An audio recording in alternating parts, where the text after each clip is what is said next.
അപ്പോൾ ഇടത്തെ സൈഡിലെ ടയർ എങ്ങനെ ജഡ്ജ് ചെയ്യാം? ഇടത്തെ സൈഡിലെ ടയർ നിങ്ങൾക്ക് പ്രോപ്പറായിട്ട് ജഡ്ജ് ചെയ്യണമെന്നുണ്ടെങ്കിൽ നിങ്ങളെ ഞാനൊരു ട്രിക്ക് കാണിച്ചു തരാം. നിങ്ങൾ ശ്രദ്ധിച്ച് കാണുക. ഞാനിപ്പോൾ കറക്റ്റ് ആ വൈറ്റ് ലൈനിലൂടെയാണ് എൻ്റെ ടയർ പോകുന്നത്. ഞാനിപ്പോൾ ആ ഒരു പൊസിഷനിൽ വണ്ടി നിർത്തിയേക്കാണ്. അപ്പോൾ അത് എങ്ങനെയാണ് എനിക്ക് കറക്റ്റായിട്ട് കിട്ടിയത്, എൻ്റെ വണ്ടിയുടെ ടയർ വൈറ്റ് ലൈനിലാണെന്നുള്ളത് ഞാനത് നിങ്ങളെ ജസ്റ്റ് വെളിയിൽ ഇറങ്ങി കാണിച്ചു തരാം. ഞാനിത് വണ്ടി ഹാൻഡ് ബ്രേക്കിലിടുന്നു, ഒന്ന് ന്യൂട്രാക്കിയിട്ട് ഞാൻ വെളിയിൽ ഇറങ്ങാണ്. നിങ്ങൾ നോക്കുക.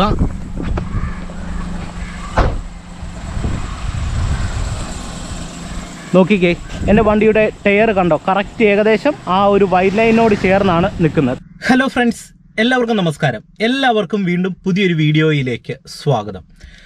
ഇന്ന് നമ്മൾ കാർ ഡ്രൈവിങ്ങിൽ പഠിക്കുന്നത് കാർ ഡ്രൈവിങ്ങിലെ വളരെ പ്രധാനപ്പെട്ട ഒരു ഡ്രൈവിംഗ് ട്രിക്കാണ് നിങ്ങളുമായിട്ട് ഞാൻ പങ്കുവെക്കുന്നത്.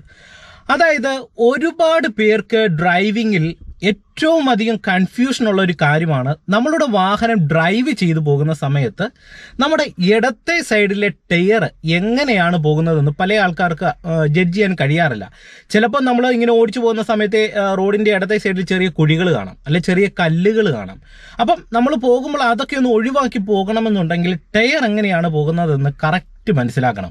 അപ്പം അതിനുള്ള ഒരു ട്രിക്ക് ഇന്നത്തെ വീഡിയോയിൽ നിങ്ങളെ ഡ്രൈവ് ചെയ്ത് കാണിക്കാം. ഒപ്പം തന്നെ നമ്മൾ വാഹനം ഓടിച്ചു പോകുന്ന സമയത്ത് നമ്മുടെ വണ്ടിയുടെ ബാക്ക് സൈഡിലെ ടയർ എങ്ങനെയാണ് പോകുന്നത്, ഏത് ദിശയിലൂടെയാണ് പോകുന്നത്, അതും കൃത്യം നിങ്ങൾക്ക് മനസ്സിലാക്കിയെടുക്കാനായിട്ടുള്ള ഒരു കിടിലൻ ട്രിക്ക് ഇന്നത്തെ വീഡിയോ ഡ്രൈവ് ചെയ്ത് കാണിക്കാം. അതിന് പറ്റിയൊരു വഴിയുണ്ട്, അത് ഞാൻ കറക്റ്റായിട്ട് നിങ്ങളെ കാണിച്ചു തരാം. വീഡിയോ നിങ്ങൾ പൂർണ്ണമായിട്ട് കാണുക. നിങ്ങൾക്ക് വണ്ടിയുടെ ലെഫ്റ്റ് സൈഡ്, അതുപോലെ തന്നെ വലത്തെ സൈഡ്, ബാക്ക് സൈഡ് ഒക്കെ കറക്റ്റായിട്ട് ഡ്രൈവിംഗ് സീറ്റിൽ ഇരുന്നു കൊണ്ട് ജഡ്ജ് ചെയ്ത് വണ്ടി ഓടിക്കാനായിട്ടുള്ള ട്രിക്കാണ്. വീഡിയോ നിങ്ങൾക്ക് ഇഷ്ടമായെങ്കിൽ കമന്റ് ബോക്സിൽ എഴുതിയിടുക.